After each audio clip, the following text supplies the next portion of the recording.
El deseo de coronarse campeones, alcanzar el poder por diversos medios y rodearse de aduladores ansiosos que reciben jugosas propinas crea las condiciones para que prospere el clientelismo y la desigualdad. Los sociólogos definen al clientelismo político como un intercambio extraoficial de favores en el cual los titulares de cargos políticos regulan la concesión de prestaciones obtenidas a través de su función pública o de contactos privados. Expresiones populares como "qué hay pa' mí" o "dónde está lo mío" revelan la existencia de segmentos de población que abrigan un sentimiento individual favorable a la dádiva por encima de un pensamiento colectivo. Es lo que el general Omar Torrijos definía como la mentalidad de waiter, de aquel que se satisface con las migajas y es capaz de traicionar a su clase para ir a besarle los zapatos a un millonario entorchado que requiere sus servicios. Sin embargo, ese mismo clientelismo genera el agotamiento social del modelo imperante. El pensamiento crítico permite dudar y se contrapone a una perniciosa conducta clientelista de las élites opuestas al sueño inaplazable del Estado soberano, fuerte e indivisible al que aspira la mayoría de los marginados. Nuestra cordial bienvenida a los televidentes que sintonizan Café Bayano y a nuestros seguidores en las redes sociales que durante mucho tiempo se orientan en el debate de temas importantes que son parte de los problemas que afectan a Panamá y a otros países del mundo. En esta ocasión abordaremos el tema pensamiento crítico versus clientelismo de las fuerzas dominantes en Panamá, con la participación de Roberto Pinot, sociólogo y catedrático universitario, Gersan Joseph, economista y catedrático universitario, Manuel Quintero, economista y docente universitario. Profesor Pinot, hoy la sociedad panameña debate mucho sobre el tema del clientelismo, un tema que tiene mucho tiempo de estar eh, desarrollándose a nivel de las altas instituciones del Estado y sobre todo también en la política panameña. ¿Qué es para usted el clientelismo y cómo guarda relación con la corrupción, verdad, en la política nacional? Muy buenas tardes a todos y a todas. Agradezco esta invitación que me hacen, aunque la verdad ya me siento como en casa, ¿no? Esto, en primer lugar, hay una idea, pienso yo que muy estereotipada, sesgada, equivocada en el caso de lo que es el clientelismo. El clientelismo muy frecuentemente se ve como el cambio de voto de una población eh, electora que va a escoger determinados candidatos, el cambio de ese voto por un bien, el jamón, el techo, el tanque de gas, o bien eh, ponerlo en una posición en la cual puede recibir esos bienes a través de un ingreso, o sea, digamos un empleo en el Estado, etcétera. Eso es la idea muy frecuente de lo que se ve como clientelismo, pero para nosotros, mirando todo este fenómeno, el clientelismo vemos, digamos, dos vertientes, como quien dice, dos cabezas de la misma, dentro del mismo andamiaje. Uno es ese, efectivamente, y el otro es el cambio, no necesariamente del voto, aquí el voto es lo que menos importa, sino el cambio de un recurso monetario o financiero o económico, según el caso, esto a cambio entonces de el acceso a la posibilidad de ampliar riquezas que ya se tienen. Entonces, en el primer caso está muy vinculado a la estrategia de sobrevivencia de las poblaciones, ¿sí?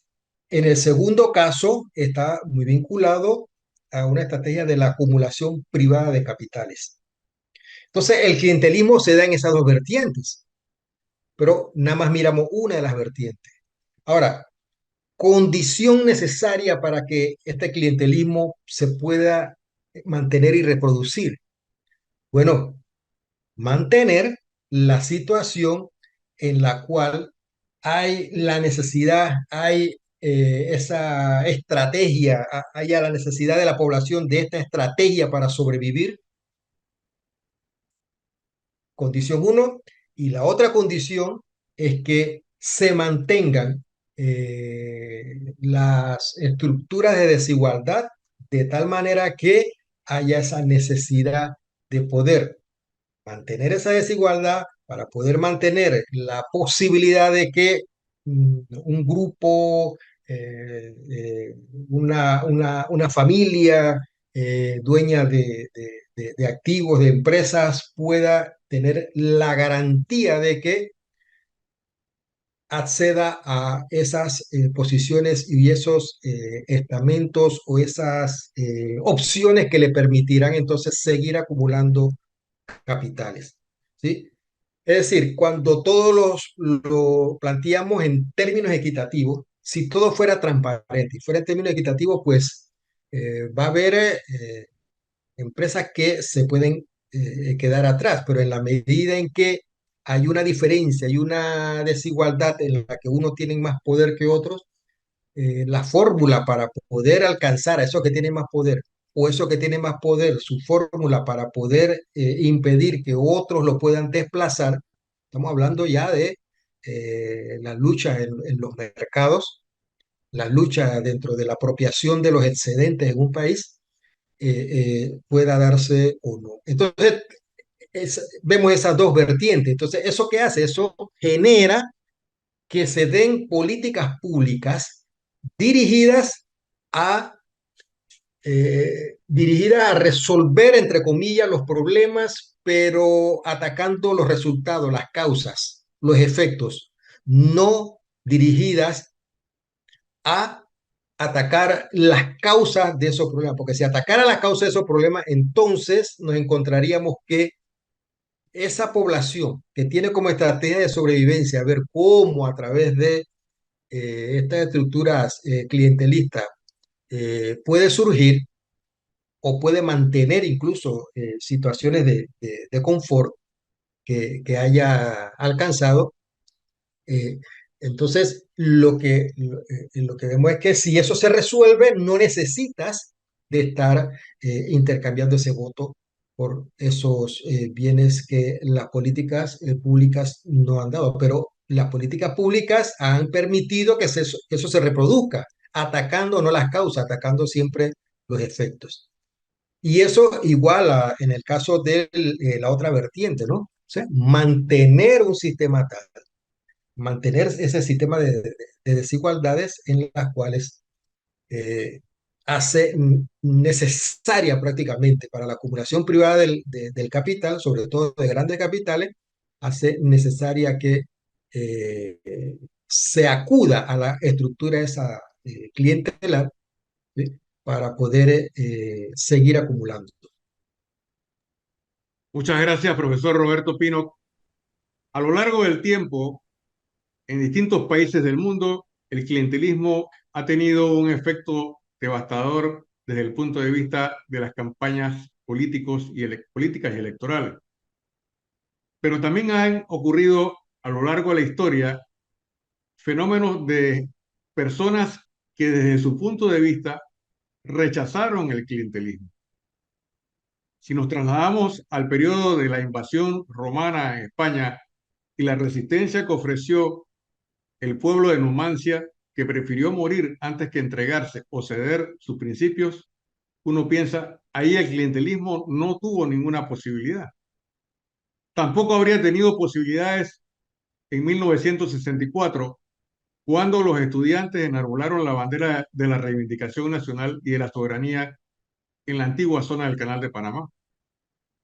Algo tuvo que ocurrir a lo largo de la historia para que esa gente que aferrada a principios soberanos posteriormente fuesen abandonando esas ideas y cediendo espacios a personas que se aferraban al clientelismo, que por cierto es definido por algunos investigadores como un intercambio de favores, generalmente con recursos provenientes del Estado. Quiero preguntarle a Manuel Quintero, quien nos acompaña en este programa, ¿cómo piensa usted como economista que algo así haya sucedido en la sociedad panameña, que a lo largo del tiempo también tuvo momentos de esplendor y de principios soberanos y de lucha en el que se rechazaba toda expresión de clientelismo. Y ahora ese mismo fenómeno se produce a la inversa de la sociedad. Bueno, yo quisiera comentar varias cosas. Primero, comparto varias cosas de las que dijo el profesor Pinot. Sí, es un problema estructural. La economía ha estudiado mucho este tema, como la desigualdad y cómo se distribuye el ingreso. Y con respecto a la pregunta, pues que si es un problema histórico, yo creo que el dilema que enfrentamos es que vivimos en un cambio de sistema. Hemos pasado por diferentes formas de organización social y todo parece indicar que el capitalismo tal cual lo vemos, pareciera que triunfó, entre comillas, triunfó, pero a un costo ecológico y social muy alto. Y el clientelismo es simplemente, de alguna forma, el reflejo de cómo este sistema necesita eh, de gente que vote a favor de alguien, pero que esta persona esté lo más lejos posible de resolverle sus problemas. Eh, Mi consideración con respecto al clientelismo, creo que hay como diferentes capas, ¿no? El clientelismo, por ejemplo, que vive alguien en el barrio del Chorrillo con relación al candidato Chello, eh, que es representante y diputado, es muy diferente al clientelismo que quizás alguien viva en Betania, digamos así, pero sigue siendo clientelismo. ¿Por qué? Porque la definición, como usted dice, bueno, es intercambio de un favor a través de algo, intercambiar un favor a través que el Estado sea el que te dé ese favor. Para mí, creo que la discusión a veces se desvía un poco, pues.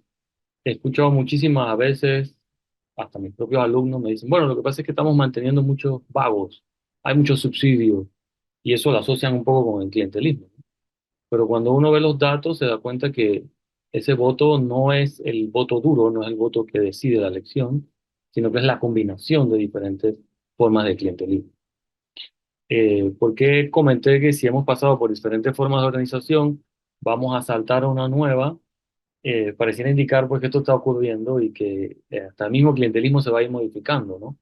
Vemos que candidatos como Milei o Bukele, ¿qué prometieron? ¿Qué le dijeron a los votantes para que la gente creyera en sus propuestas?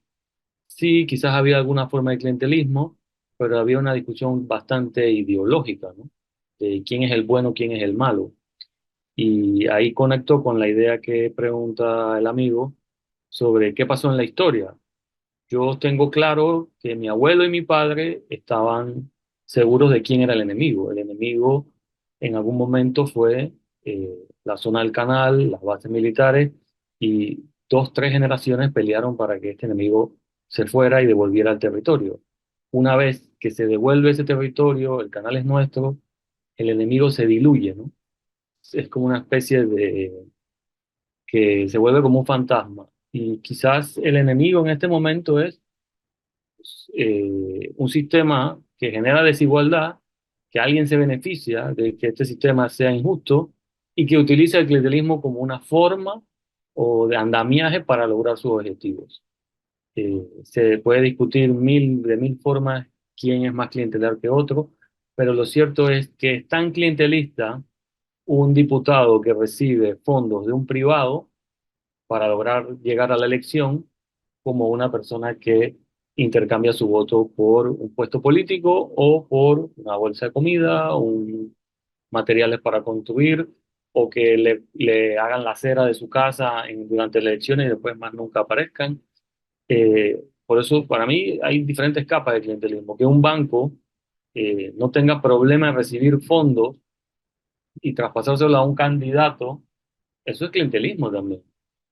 Y eso no se discute en la sociedad, eso está bien visto, o por lo menos no se señala al culpable. Siempre se dice, bueno, que aquí se está lavando dinero y que hay narcotráfico en las elecciones, pero ¿quién guarda ese dinero? ¿Dónde? La gente no lo guarda debajo del colchón, la gente lo mete en los bancos, entra en el sistema, y esto también es clientelismo, esto también es una forma de generar una estructura donde las personas intentan solventar sus problemas a través de la misma estructura que genera desigualdad, que genera ingresos bajos, y eso está ahí. Es una discusión que quizás el pensamiento crítico, que es la primera pregunta que se hizo, nos ayude a señalar los verdaderos culpables, pues, porque a mi modo de ver siempre hay como una satanización del electorado cuando es el mismo sistema que genera esta forma de clientelismo desde el más básico hasta el más alto. Sí. Es para precisar un poco, para orientar a los televidentes y seguidores en las redes sociales. Creo entender que lo que usted señala es que bajo la esfera del neocolonialismo o el neoliberalismo, el clientelismo tiene mejores formas de propagarse en las sociedades y tener efectos directos sobre la política nacional e incluso en la política electoral. Es así. Sí, a ver, si uno ve la historia, mi especialidad es historia económica, entonces cuando yo veo algo, lo veo en términos de 100, 200 años. O sea, si alguien me dice, bueno, tengo amigos del barrio y hablas con los alumnos y te alaban a Bukele, pues, pero ¿de dónde sale este personaje? ¿Cuál es su objetivo?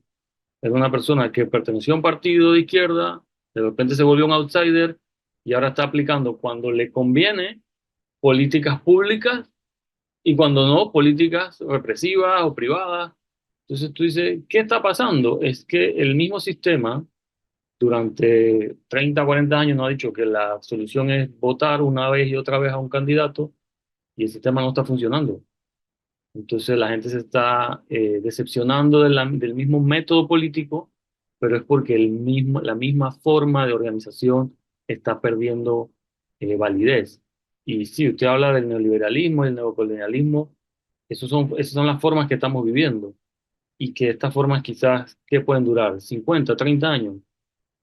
El sistema no va a aguantar un colapso social de tantos pobres, de problemas ecológicos, y como no tiene esta solución a la población, le inventa estos falsos profetas que un día te dicen una cosa, mañana te dicen otra, y la gente como está tan descontenta y desanimada y no cree en las instituciones públicas, creen estos falsos profetas y al final estos falsos profetas también se van a sumar a una nueva forma de neoliberalismo, a una nueva forma de colonialismo, porque simplemente quieren poder. Y eso es lo que en el fondo la gente no está captando, es un problema de poder. ¿Quién tiene el poder? Ya vimos que el año pasado la población estuvo prácticamente 2 meses en la calle. ¿Y quién tenía el poder si pudo paralizar el país? La población. No, no valían elecciones, no valían autoridades, no valía policía, no valía antimotines. Quien tenía el poder es quien había paralizado el país. Entonces, estas situaciones, estas nuevas formas de entender lo que está sucediendo, creo que se va a chocar con la realidad, pues.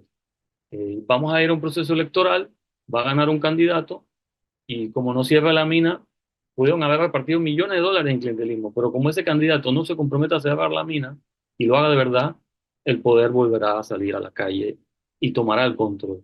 Y esto es lo que vamos a ver, creo que de aquí a 30 años, una y otra vez, como característica de la historia actual que estamos viviendo. La población se siente defraudada por el sistema democrático y como no hay nadie o nada que le dé una solución, va a salir a protestar una y otra vez hasta que esto encoja camino.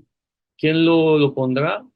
No lo sé. Quizás para mí, yo siempre lo digo en clase y se lo digo a mis alumnos, tenemos que señalar el enemigo.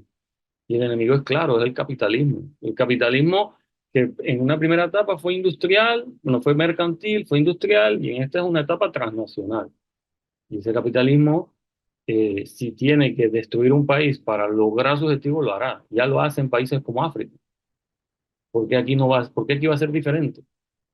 O sea, creo que la población, la academia tiene que estar discutiendo estos temas de una forma muy profunda, porque vamos a un mundo que no va a estar claro. Todas estas formas de clientelares que ahora funcionan, quizás no sean la solución, ni siquiera para los políticos. Profesor Yelsan, sus colegas han hecho un análisis sobre lo que es el clientelismo y cuáles son sus fuentes. Yo quisiera que nos hiciera una relación eh, entre clientelismo y pensamiento político, entendiendo que la educación, ¿verdad?, permite al individuo hacer la diferencia entre lo que está recibiendo a cambio de poder, por ejemplo, de parte de quienes están en las esferas políticas. Mire, yo creo que lo anterior que han expuesto los profesores ha sido interesante porque hay una situación, ha habido una falta de una visión académica, filosófica, científica, que no es del interés de los políticos. Y por eso esgrimen en muchos casos argumentos baladíes, infantiles, para poder conquistar el voto de distintas formas. Y creo que en sentido contrario, esto también nos dice, porque no es solamente la población que no ha tenido acceso a estudios, también es la población educada, que tienen comportamientos que no se corresponden con su formación. Entonces ahí cuestionaríamos, bueno, ¿han sido eficientes los políticos al crear alternativas emotivas? Porque se basa mucho en el tema de la emotividad. El clientelismo político tiene también dos orillas. La orilla, como decía Roberto, de los necesitados y los que están en situación de desigualdad y que son vulnerables a esta práctica. Y la otra orilla que lo utiliza como instrumento para someter y para doblegar la voluntad de esa población que está carenciada, necesitada. Entonces, los políticos necesitan mantener una población carenciada, necesitada, acrítica, ese bolsón de población que van a ser los que lo van a escoger continuamente. Y que al final de cuentas, al llegar al poder, como decía el profesor Quintero, el objetivo es llegar al poder, pero no para resolver, sino para mantenerse y mantener la situación de desigualdad y mantener la situación de clientelismo, porque esa es la situación que por 20, 30 años les ha mantenido en el poder.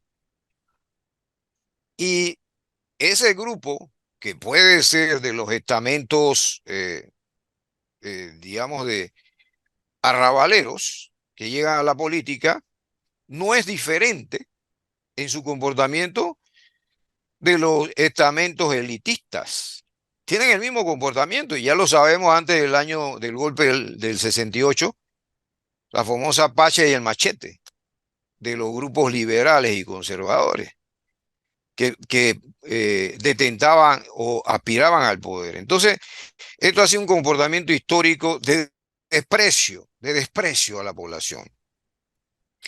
Y en el tema del pensamiento crítico también nosotros tenemos que plantear de que si realmente la academia va a analizar esto, hay un elemento importante de por qué profesionales, muy buenos profesionales, comienzan a no distanciarse de las posiciones menos informadas del conjunto de la población. Posiciones muy cercanas a esa población, posiciones muy emotivas y que no escogen planteamientos, sino que escogen figuras para representar la máxima magistratura. Pero eso también nos dice que nuestros profesionales adolecen de una visión histórica de cómo ha evolucionado el país, pero también adolecen de una formación política y de una formación filosófica, y que más bien responden a eh, planteamientos traídos de la moda, como el libre mercado, la modernización, la innovación, pero sin tomar en cuenta que la llegada, como dice John Gray, la llegada del capitalismo a Inglaterra, hablando un poco de historia, se hizo destruyendo los mercados sociales y creando el libre mercado. Se rompió se apostó por romper el libre mercado, por romper los mercados sociales que creaban cohesión social, para crear el libre mercado y la competitividad y el crecimiento, sí, pero no el desarrollo. Y el neoliberalismo, el neocolonialismo, retoma esas bases y comienza a plantear, yo te voy a dar lo que yo considero que tú necesitas, debes conformarte con lo que te voy a dar, pero aparte de eso, yo voy a diseñar tu futuro. Yo voy a decir cómo van a ser las ciudades, las escuelas, la formación. Voy a diseñar un modelo de país que va siendo evidentemente acrítico, un modelo en donde la educación no tiene, la educación crítica no tiene un primer tratamiento o digamos, un escalón privilegiado. Y sobre esta base vemos, y muy parecido a lo que pasó en la Alemania de, del siglo XX, en donde había muy buenos profesionales, excelentes profesionales, pero que se casaron con un modelo del holocausto, un modelo en donde había una visión sesgada de un dirigente. Pero uno podría decir, bueno, ¿cómo excelentes profesionales pudieron tomar una decisión de apoyar a ese tipo de gobernantes? Bueno, habría que ver el tema del pensamiento crítico, el tema de las masas, como dice Noam Chomsky en sus 10 tesis, cómo se puede llevar a la gente a decidir pasionalmente, a decidir sin necesidad de comenzar a plantearse, porque incluso cuando uno ve el tema de debates y los debates no tienen contenido, y el detalle del chiste es lo que premia más, entonces lastimosamente no estamos haciendo planteamientos para resolver los grandes problemas que tiene el país. Cuando no se da un planteamiento, digamos, serio, cuando no se dan propuestas y cuando la gente se conforma con cualquier cosa, sencillamente es preocupante porque a nivel de la modernidad, es lo que señala Bauman, estamos viviendo una modernidad líquida donde la gente es superficial, las personas no exigen sus derechos y mientras menos derechos exijan y mientras menos conozcan sus derechos, son mucho más manipulables. Pero mientras la educación no sea una educación que forme, que cree, que vaya creando, digamos, carácter en la población, que vaya siendo basada en conocimiento histórico, pero también en perspectiva de qué es lo que quiere una sociedad y hacia dónde va.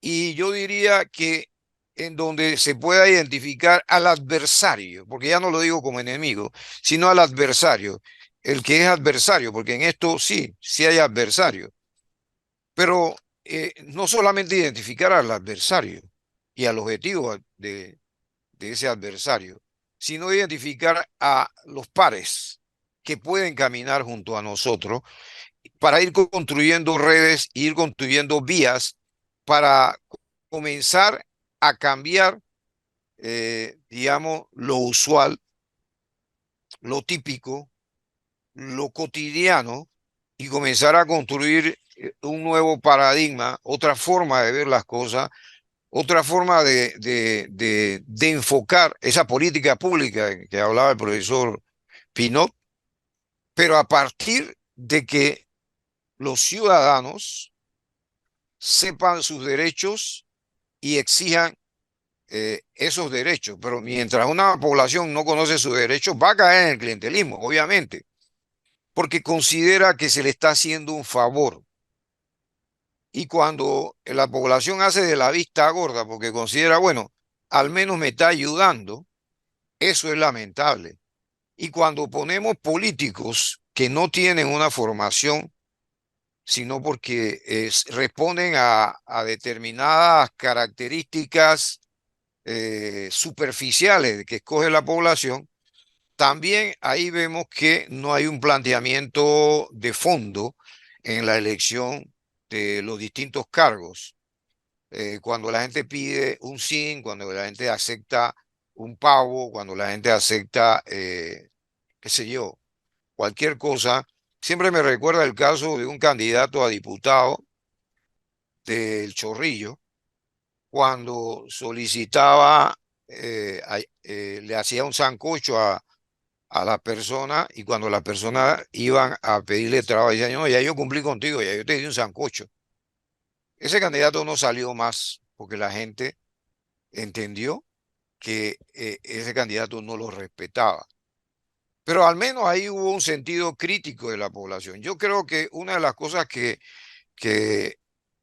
eh, fue resultado para mí de la invasión norteamericana a Panamá fue desmontar el modelo de, eh, avance de la sociedad, digamos, pisoteada por los distintos gobiernos, la sociedad más llana, más humilde, y la clase media, para crear una mediocracia profesionalizada, sí, pero sin visión de país, sin conocimiento de su historia y sencillamente despreciando a los que subsidian el pago de sus cursos, el pago de su educación con los impuestos.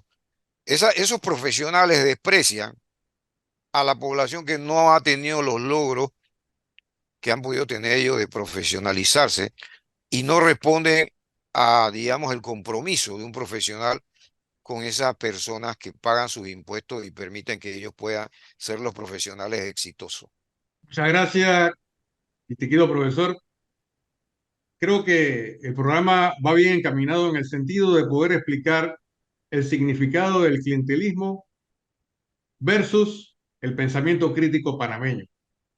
A lo largo de la historia hay diversos ejemplos de figuras notables que dieron su vida por defender las ideas, el principio de soberanía, la defensa de la humanidad y la territorialidad de Panamá. Sin embargo, hoy tenemos que analizar en profundidad lo que significa el clientelismo y sobre todo por las consecuencias que va a generar en la población futura que hoy ve como una expresión de la vida política el ejercicio electoral. Por ello quiero preguntar al profesor Pino, quien nos acompaña y distingue este programa, de qué manera podemos mejorar el modelo educativo introduciendo valores, análisis efectivos y sobre todo elevando la autoestima de la población panameña. Adelante. Las eh, estructuras clientelares copan todos los diversos ámbitos de la sociedad y no funcionan solamente en los periodos electorales. O sea, no funciona solo ahora que estamos en campaña o que están en campaña los distintos candidatos. No, funciona permanentemente. De manera que cuando se habla aquí de poder superar a través de la educación, lo primero que tenemos que entender es que esa estructura de poder no va a cesar y no va a dormir en el periodo entre una elección y otra. Y como ya están penetradas en todas las distintas instituciones sociales del Estado y fuera del Estado también, no cabe esperar que con el mantenimiento de esta estructura, de esta forma de relaciones clientelares, vaya a modificarse en el sistema educativo, al menos el oficial, esta situación. Entonces, eso tiene que venir de quienes están casualmente en favor de superar estas estructuras de poder, pero superarla en términos reales, porque hay cuanto candidato que dice que está en contra del clientelismo. Yo recuerdo un candidato que salió más de 3 veces cuidado, 4 veces como diputado. O sea, él gozó las mieles como legislador y como diputado, las dos denominaciones. Y él una vez señaló en un evento que sí, no, él pretendía rebasar lo del clientelismo, su campaña incluso estuvo dirigida a plantear la superación de la corrupción y de estas formas de clientelistas, pero que al llegar, para poder mantenerse, tenía que repetir las mismas pautas de comportamiento del sistema clientelista, porque él decía, si no lo hago, no vuelvo a salir. Entonces, ¿cómo hacemos? Entonces, bueno, ya ahí él le echaba la culpa a la gente. La gente era la que lo obligaba a él, entre comillas, a ser uno más, un agente más en este sistema clientelar. Entonces, responde el cambio posible solo a los que tienen un interés, a los que están afectados realmente por ese sistema clientelista que no permite que se den las políticas sociales, como señalamos en antes, y económicas que superen, o sea, que vayan a las causas. Entonces, las poblaciones de sectores populares, incluimos aquí todas estas poblaciones de capas medias, que a veces ellos se sienten que están más cerca de las élites y del cielo que de los sectores populares. Esto, de allí puede venir. Entonces, las organizaciones sociales, las distintas organizaciones sociales, comenzando con los gremios magisteriales, bien podrían desarrollar toda una plataforma, todo un trabajo en el cual se viene, se debería, menos ir planteando estas semillas, estos elementos que permitan darle más criticidad a la población. En la medida que la población logre ir reconociendo que eh, la resolución permanente de un problema que hoy se lo resuelve un alcalde, un diputado, una diputada o un representante o un ministro, etcétera, esto pasa por resolver el problema de todo el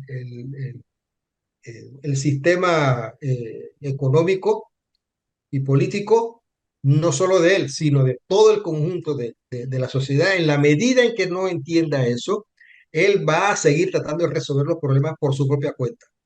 En la medida en que entienda que los problemas que estamos afrontando y del cual se sirve el clientelismo para poder estar a sus anchas, es casualmente mantener una sociedad atomizada, mantener un individualismo cada vez mayor. Y entonces nosotros hemos visto cómo eh, hay lealtades distintas en cada uno de ellos. O sea, en ese del clientelismo duro, la lealtad se espera con una alta probabilidad de que lo que estoy transando con ese votante, espero la probabilidad es alta de que vote conmigo, pero en el otro caso no.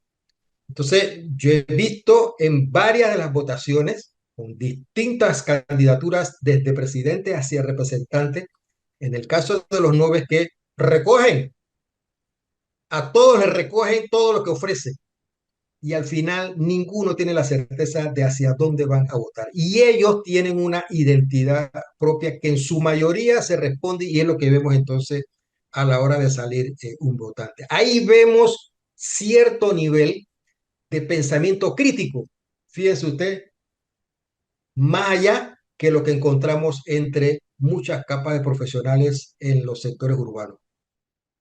Hablando de un tema tan importante como es este del clientelismo y sobre todo también del pensamiento crítico, eh, uno tendría que preguntarse si algunas instituciones, el desarrollo de algunas instituciones que tienen que ver con la ideología, que tienen que ver con las formas del pensamiento ideológico, perdón, ayudaría o podrían ayudar a disminuir y a, y a asegurar un pensamiento crítico que sea capaz de vencer ese clientelismo.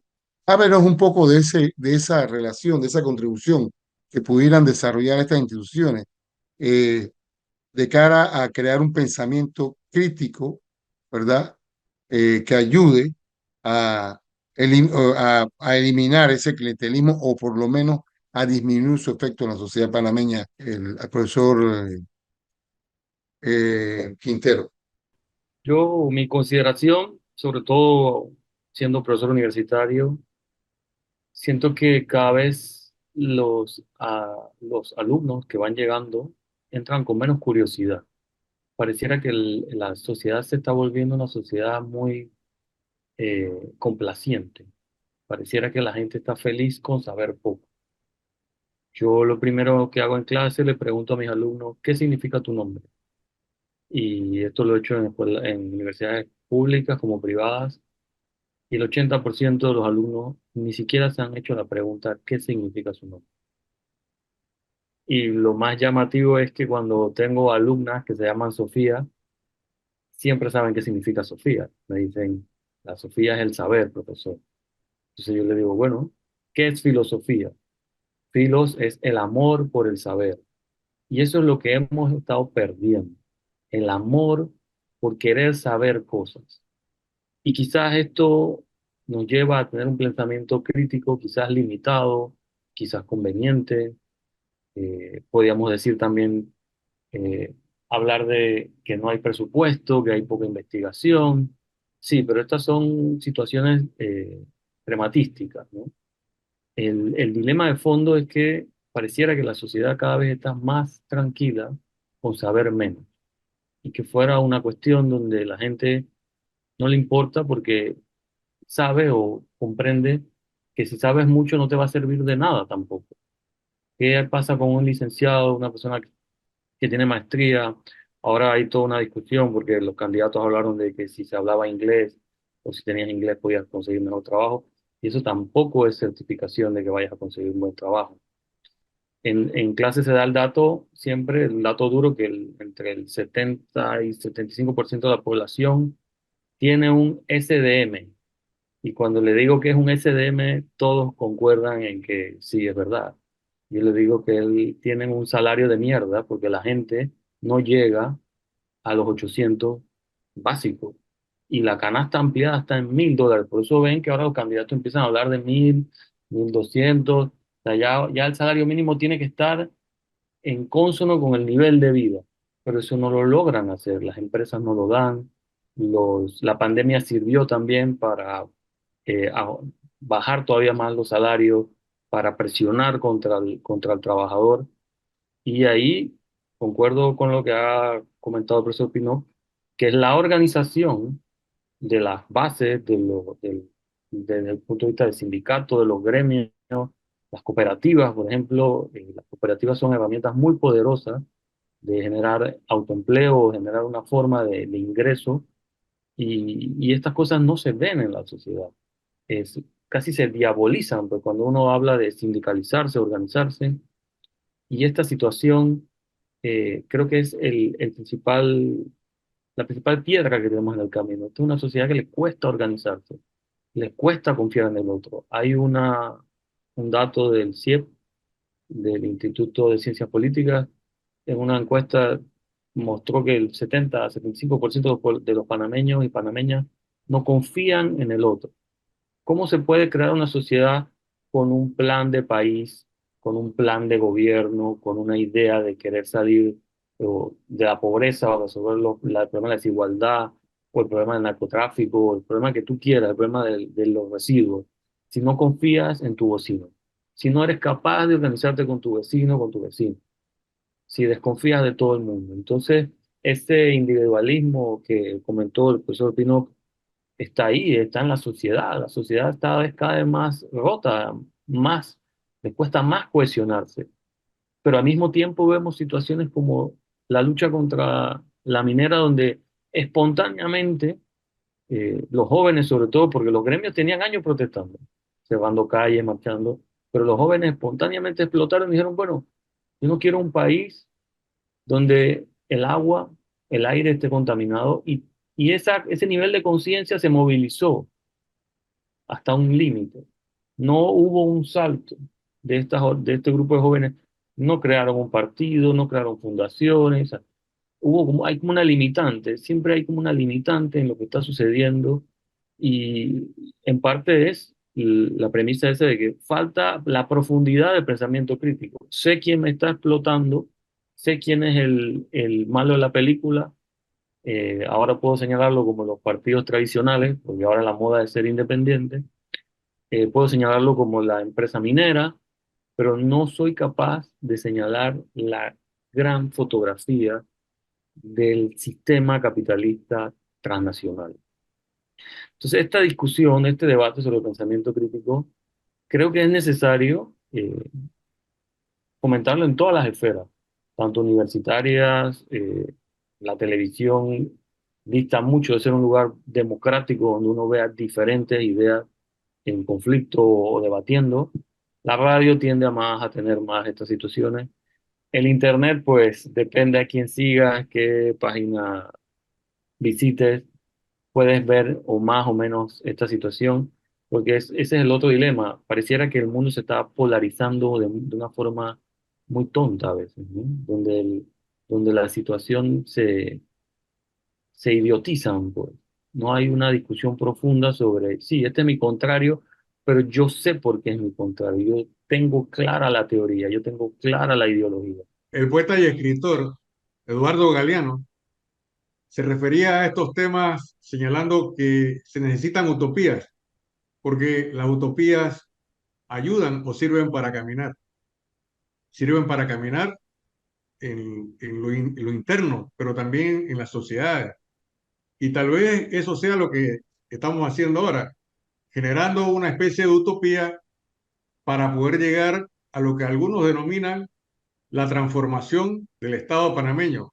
Refundar un Estado para crear un país nuevo en el que predomine la justicia social, en el que la gente piense más, en el que los niños crezcan sanos y sin temores ni angustias y la sociedad disfrute plenamente de la soberanía. Ese sería el ideal. Y por ello le quiero preguntar a Gersan Joseph si cree que esa utopía es posible. Yo coincido contigo, David. Es necesario la utopía que movilice una meta hacia dónde llegar.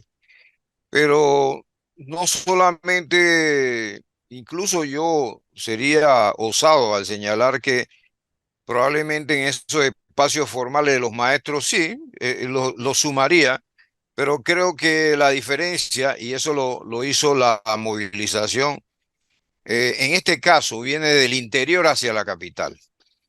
Los movimientos van a ser del interior hacia la capital. ¿Y por qué digo eso? Porque todavía hay esencia en el interior. Y además viene de los barrios, de la organización barrial, como se hacía antes.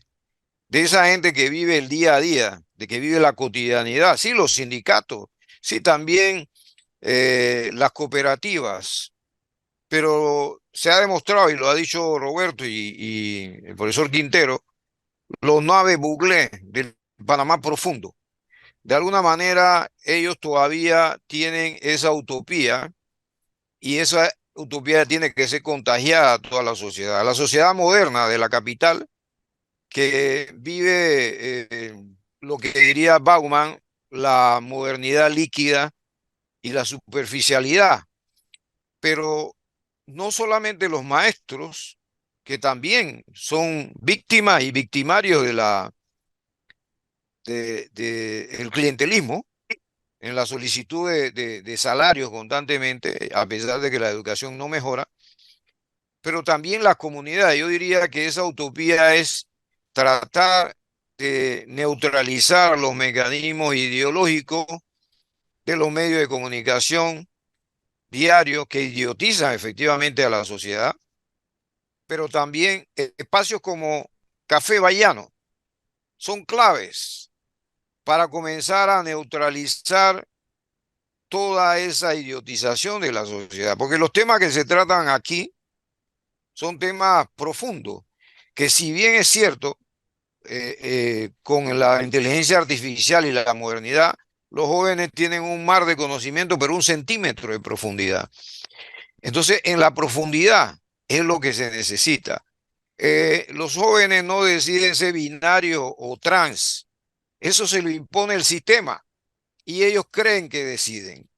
Entonces, también hay que ver el pensamiento crítico en esas etiquetas que le ponen a los jóvenes y que al final no las contradicen, sino que las asumen. Entonces, eso también sería toda una discusión de que si soy binario, soy trans, por escogencia propia o porque es la moda. O sea, somos humanos al final de cuentas. Muchas gracias, doctor Gersan Joseph. Voy a conceder a cada uno de los participantes en el programa 2 minutos para que puedan resumir sus respectivas intervenciones a lo largo de estos 60 minutos. Empiezo con el profesor Roberto Pino. 2 minutos para usted, profesor. Hemos visto ya que el tema del clientelismo no es algo que se da solamente en una relación mercantil de voto por un favor desde el Estado, eh, entre esos que están en el Estado o acceden al Estado o pretenden acceder a los órganos de gobierno del Estado y la población que por lo general vemos que son de estratos bajos y medios. Más bajos, ¿no? Hay un estereotipo, ya vimos que no es solamente a ese nivel, sino que hay en todas las capas de la sociedad y la economía, se da también, pero de diferente manera. Yo lo que planteo entonces es que se requiere de compartir, de difundir los criterios que permitan ver a las poblaciones, sobre todo las de capas medias y de las capas populares, marginales de este país, que puedan tener los suficientes criterios para superar ese tipo de trampas, ¿sí? Porque en realidad, al final de cuentas, son una especie de trampas, ¿no? Ah, entonces, esa superación de las trampas, veo en las organizaciones sociales las llamadas a hacer de manera intensiva, profunda, como dice acá Gersan, ir promoviendo una serie de pautas, de conductas, de principios, de valores que vayan fomentando la asociatividad desde tempranas edades. Que esa asociatividad vaya conduciendo a solidaridad, a prácticas de solidaridad, pero de manera comprometida. O sea, no solidaridad se inundaron en un lado por allá lejos de aquí y entonces yo doy latitas de leche y demás. No, no, no, no. Eso es un acto que viene a bien, pero de eso no se trata. De lo que se trata es ir formando organizaciones que entre sí, por ejemplo, entre campesinos, la gente en las comunidades, que puedan ir formando organizaciones que se solidaricen con sus propios problemas. ¿En función de qué? En función de que a través de ellos se pueda alcanzar el bien común. Muy bien, ahora el turno, los siguientes 2 minutos son para el profesor Quintero, quien nos acompaña hoy en Café Vallano. Adelante, profesor. Yo voy a conectar lo que comentó el profesor Pino como reflexión final. Sí, hay un serio problema de organización, o la permisividad de la organización. La organización más sencilla es una organización de base comunitaria que cuando uno lo intenta hacer, uno tiene que pasar una física para hacerlo. Las cooperativas son mínimo 20 personas. No existe un banco cooperativista. O sea, la gente tiene que poner su plata en bancos privados o bancos estatales. Y todas estas situaciones generan que la gente no confíe en el otro. Y si empiezas a confiar es una complejidad para que eso avance. Y eso tiende a atomizar, ¿no? Y esa atomización nos hace que no logremos pelear en conjunto, sino individual. El profe habló algo que a mí también me molesta un montón cuando hablan del emprendedurismo, que eso en la economía se le llama pequeña y mediana empresa. En la pequeña y mediana empresa en Panamá genera el 90% de los trabajos y solo el 30% de la productividad. Entonces, quizás el dilema es un dilema ya no solo estructural, sí, que el sistema genera estas desigualdades, sino que también ahora no nos permite organizarnos, no nos permite juntarnos, conocernos, tratar de sacar estos problemas adelante desde la unidad. Y quizás este es el objetivo. El profesor Gersan habló de los movimientos de base, de barriales. Sí, quizás ahí es donde debería uno empezar a arar para que exista el pensamiento crítico. Quizás ahí la academia es válida, las escuelas, las universidades, pero desde el barrio, desde la calle. Quizás ahí es donde la primera forma de organización que debemos empezar a cimentar. Gracias, profesor. Ahora, los últimos 2 minutos de este resumen son para el doctor Gersan Joseph. Adelante. Bueno, yo puedo hablar igual que Roberto y Manuel de barrios, somos de barrios populares. Y evidentemente lo que tenemos cierta edad, teníamos otra experiencia en los barrios.